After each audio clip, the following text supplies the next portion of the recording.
سوال پیدا ہوتا ہے کہ پھر کیسے پتہ لگے گا کہ نظر لگی ہے, کیسے پتہ لگے گا کہ بندش یا جادو ہوا ہے؟ یہ بڑا امپورٹنٹ سوال ہے. یہ دیکھیں, نظر بد جو ہے جادو, اس کی تقریباً ملتی جلتی سمٹمز ہیں.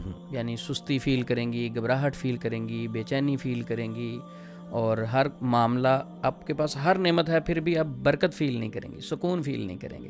اچھا, تو وہ ایسی خاتون جو سکون فیل نہیں کرتی, ہر چیز ہے, رپورٹس کلیئر ہیں اس کی, اور گھبراہٹ رہتی ہے, ہاتھ پاؤں ٹھنڈے ہونے شروع ہو جاتے ہیں. تو یہ ساری چیزیں جو ہیں, اب وہ فرق کیسے کرے گی؟ نظر بھی حسد کی وجہ سے لگتی ہے, جادو بھی حسد کی وجہ سے ہوتا ہے. صحیح. تو میرے نزدیک تو نظر بد زیادہ فاسٹ ہے جادو سے. جادو کو چلتے ہوئے ٹائم لگتا ہے, نظر ایک لمحے میں آپ پہ اثر کر جاتی ہے. العین تدخل الرجل القبر والجمل القدرہ, نظر انسان کو قبر میں اور اونٹ کو ہنڈیا میں لے جاتی ہے. تو یہ زیادہ فاسٹ ہے. جیسے کسی نے دیکھا, سوچا اور اسی وقت گر گیا. وہ جو بخار والی حدیث ہے کہ صحابی کو فوری بخار ہو گیا جو نہا رہے تھے, تو فوری نظر لگ گئی. صحیح, بالکل. تو نظر بد سے بچنے کے لیے ہمیں اسباب اختیار کرنے چاہیے, اپنی خوشیاں ڈسکس نہیں کریں. ہم پیزا سب سے امپورٹنٹ یہ کہ ہم پیزا کھائیں تو فوری اس کا اسٹیٹس لگ جاتا ہے, ڈسکریٹ رکھیں اپنی انفارمیشن. اور مٹن ہے فوری اسٹیٹس لگ جاتا ہے, اچھا ریسٹورنٹ ہے فوری, اچھا جس دن دال ہے اس دن نہیں لگاتے. ٹھیک ہے, دیکھیں ہم اپنی خوشیاں جو ہیں صرف ڈسکس کرتے ہیں, پریشانیاں نہیں. تو دوسرے بندے کے ذہن میں جو آپ کا حاسد ہوتا ہے, وہ تو بہت بیمار شخص ہوتا ہے حسد کرنے والا. جی ہاں. تو جب وہ اس چیز پہ دیکھتا ہے تو وہ پریشان ہوتا ہے, وہ نیگیٹو وائبز آپ کو آ کے صحیح ہٹ کرتی ہیں. تو اولاد کے حوالے سے بندش ہو جاتی ہے, اس کو ختم کرنے کے لیے ایک آسان سا عمل. صحیح. اگر تو جادو, اگر تو ہے جادو ہے, جن ہے, نظر بد ہے, کچھ بھی ہے, 1 مہینہ مسلسل وہ بہن جو ہے سورۃ بقرہ کی تلاوت پانی کے گلاس پہ دم کر کے خود پئیں گی. صحیح. لیکن جن دنوں نماز نہیں پڑھنی ہوتی, ان دنوں جتنے دن وہ ہوں, کوئی اور انہیں دم کر کے پانی پلا سکتا ہے. سورۃ البقرہ کی مسلسل 1 مہینہ مسلسل دم کر کے وہ پانی پئیں. اگر ان کے اوپر کسی بھی قسم کی بندش ہے وہ ختم ہو جائے گی سورۃ البقرہ پڑھنے سے. بالکل صحیح, بالکل ٹھیک, زبردست. تو دوسری جو بات نفسیاتی والی جو ہے بڑی امپورٹنٹ. اگر اس سوال کو کوئی توجہ سے جواب کو سن لے تو انشاءاللہ وہ بہت سارے یہ پیچیدہ مسائل ہوتے ہیں ان سے بچ جائے گا جادو جنات کے حوالے سے. صحیح.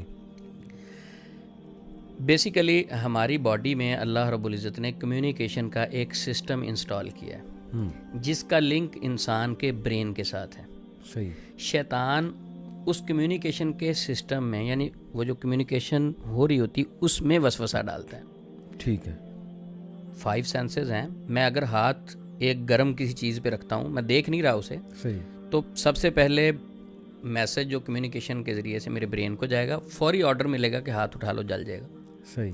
تو اس موشن کو سلو کر دے گا وہ شیطان, صحیح, وسوسہ ڈالے گا. دوسری مثال ہم یہ سمجھ لیتے ہیں کہ میں اگر کہتا ہوں کہ علی بھائی, ایک بھائی تھے آپ کی بڑی تعریف کر رہے تھے اور بڑے آپ سے محبت کرتے ہیں, تو آپ کو اچھا لگے گا. صحیح. اچھا, دوسرا میں کہوں کہ فلاں جو بھائی ہیں نا, وہ آپ کے بارے میں کوئی فلاں باتیں کر رہے تھے, پروپوگنڈا کر رہے تھے, صحیح, تو آپ کو اچھا نہیں لگے گا.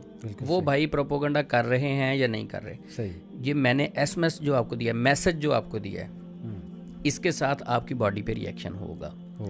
تو جتنے سگنل یعنی جتنے خیالات ہمارے برین کو ملتے ہیں, اس کے مطابق ہمارا بیہیویئر ہوتا ہے. ٹھیک ہو گیا. خیالات اس کے اکارڈنگلی ہوتے ہیں. صحیح.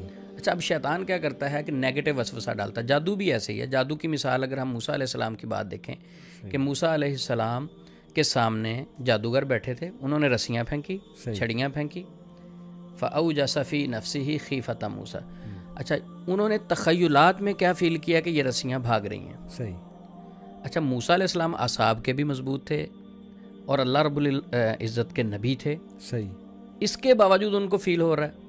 ان کے نفسیات پہ اثر کیا ہوا کہ ان کے کمیونیکیشن سسٹم کے اوپر کیسے اثر ہوا کہ ان کو وہ رسیاں بھاگتی ہوئی فیل ہو رہی ہیں, لیکن اللہ رب العزت اس چیز کی نفی کر رہے ہیں. اللہ رب العزت نے فرمایا نہیں, وہ رسیاں ہیں, وہ چھڑیاں ہیں, وہ رسیاں اور چھڑیاں ہیں, یہ بھاگ نہیں رہی.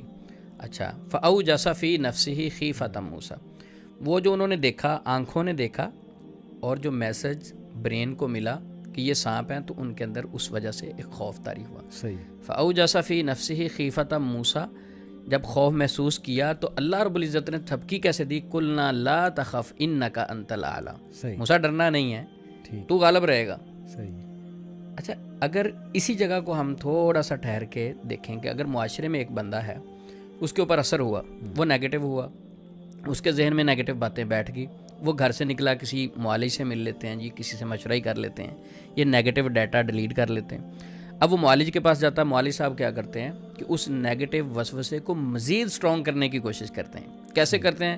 وہ کہتا ہے جی میں نے رات خواب میں نا سانپ دیکھا, صحیح, یا میرے پیچھے لوگ بھاگ رہے ہیں, میرے پیچھے ایک بھینس لگی ہوئی, او ہو آپ پہ تو بڑا سخت جادو ہے, آپ نے ابھی تک علاج نہیں کروایا, اب تو آپ بہت لیٹ ہو گئے ہیں, اب تو بہت زیادہ نقصان ہو چکا ہے.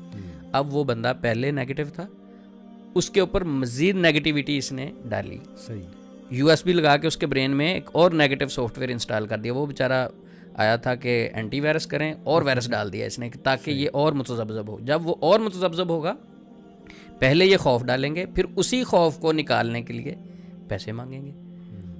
یہ بڑے چلاک لوگ ہوتے ہیں جو جادوگر ہیں. اگر قرآن پاک میں دیکھیں, اللہ رب العزت قرآن پاک میں فرماتے ہیں الذی یوسوس فی صدور الناس, وہ جو وسوسہ ڈالتے ہیں لوگوں کے سینوں میں, من الجنۃ والناس, کون کون ہے؟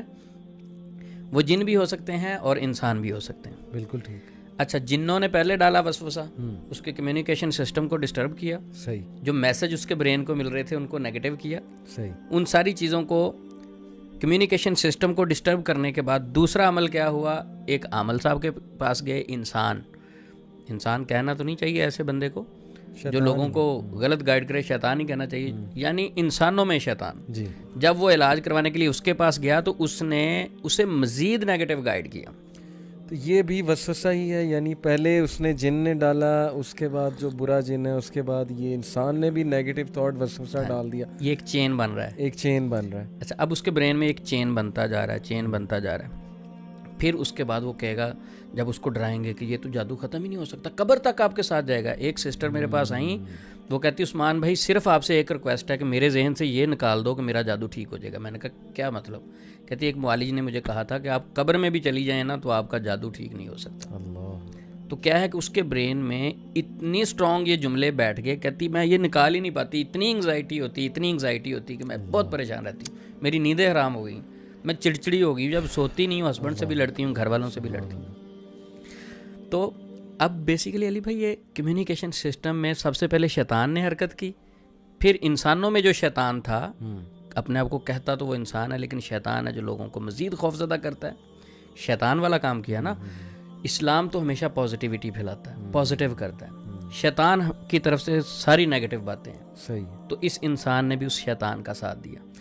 تو یہ پھر عقیدہ پہ ہی بات آتی ہے عثمان بھائی, اس کا مطلب ہمارے عقیدے اتنے کمزور ہیں. اب جیسے سسٹر کہہ رہی کہ میرے ذہن سے نکال دیں, جی, اس کا مطلب کہ ہمارا اللہ پہ اتنا توکل کم ہے کہ ہم اللہ سے یہ گمان کر رہے ہیں کہ ساری عمر میرے ساتھ رہے گا.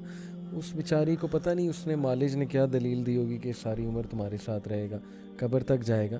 لیکن کیا یہ ان کی ذمہ داری نہیں کہ وہ اس دلیل کو ذرا پڑھیں, جا کر دیکھیں, اللہ نے عقل دی ہے, اور اپنے عقیدے پہ ورکنگ کریں, قرآن مجید کا ترجمہ پڑھیں, اللہ کے ایٹریبیوٹس پڑھیں. کیوں اس طرف ہم نہیں آتے؟ علی بھائی یہ تو ایک انسان کی فطرت ہے. جب وہ کسی ڈاکٹر کے پاس, معالج کے پاس جاتا ہے تو اس پہ ٹرسٹ کرتا ہے, جس کا اس نے ٹائم لے لیا اس پہ ٹرسٹ تو کرے گا وہ. اب وہ معالج پہ ڈپینڈ کرتا ہے کہ وہ جھوٹ بولتا ہے یا سچ بولتا ہے. یہ تو معالج کا کام ہے نا اس پیشنٹ کو پازیٹیو کرے. وہ تو بیچارہ گھر سے نکلا اور کوشش کے لیے چلا گیا کہ بھئی مجھے پازیٹیو کاؤنسلنگ کریں, گائیڈ کریں. صحیح. تو اب اس کو پازیٹیو گائیڈ کرنے کی بجائے وہ اس کا دشمن آگے بیٹھا ہوا ہے جو نیگیٹو سے گائیڈ کرتا ہے. میں کہتا ہوں کہ ہر اس معالج کو چھوڑ دیں جس کے پاس جا کے آپ کے خوف میں اضافہ ہوتا ہے, اور ایسا معالج. اچھا یہ ٹیکنیکلی مار دیتے ہیں علی بھائی, میں ایک اور ٹیکنیکلی پوائنٹ ہے, کیا آپ ایک معالج کے پاس جائیں گے علاج کے لیے, آپ جا کے بتائیں گے کہ میرا یہ مسئلہ ہے, آپ کو دم کریں گے. صحیح. اچھا شرعی طریقے سے کر دیں گے دم, آپ کو گائیڈ نہیں کریں گے, آپ کی بات ہی نہیں سنیں گے, آپ کو مسئلہ کیا ہے آپ کو کاؤنسلنگ ہی نہیں کریں گے, سمجھائیں گے نہیں, وہ کانسیپٹ ہی آپ کا کلیئر نہیں کریں گے. آپ آئے قرآن سے دم کی, آپ چلے گئے, وہی کانسیپٹ آپ کے ذہن میں, آپ کو آپ کے سوالوں کا جواب نہیں ملا. صحیح. دوسری بار پھر آئے, تیسری بار پھر آئے, جب آپ کچھ 10-15 مرتبہ مسلسل آئے تو اب آپ نے کہنا کہ یار گاڑی میں فیول بھی لگتا ہے, ٹائم بھی, باقی چیزیں بھی, میں جی آپ سے بات کرنا چاہتا ہوں, مجھے تھوڑا سا گائیڈ کریں, یہ کب شفا ملے گی مجھے, میں تو ویسے کا ویسے ہوں, آتا ہوں دم کروا کے چلا جاتا ہوں. کہیں گے دیکھیں شفا میرے اللہ کے پاس ہے. صحیح. شفا میرے اللہ کے پاس ہے شفا, یہ بالکل بات ٹھیک ہے, لیکن اس بھائی کو گائیڈ بھی تو کریں نا, اس کو ٹائم بھی تو دیں نا, علم کی طرف لائیں, اس کو نالج دیں, علم دیں, گائیڈ کریں. گائیڈ نہیں کریں گے, جب بھی وہ سوال یہ کرے گا کہ مجھے شفا نہیں مل رہی, میرا مسئلہ حل نہیں ہو رہا, میں بڑا پریشان ہوں, دیکھیں شفا اللہ کے پاس ہے, میرے پاس کوشش ہے. اب اتنی بات تو ٹھیک ہے, کوشش پوری کریں نا. ایک پیشنٹ گھر سے نکلا ہے, وہ آپ کو آ کے کہتا ہے میرے اوپر جادو ہے, آپ چیک کریں, اسے گائیڈ کریں, پازیٹیو کریں, اس کے عقیدے کو اسٹرانگ کریں, اس پہ ورک نہیں کریں گے. جب بھی وہ سوال کر لے گا کہ جو آپ شفا اللہ کے پاس ہے, بس آپ میرے پاس آتے رہو, ادھر رش پڑا رہے.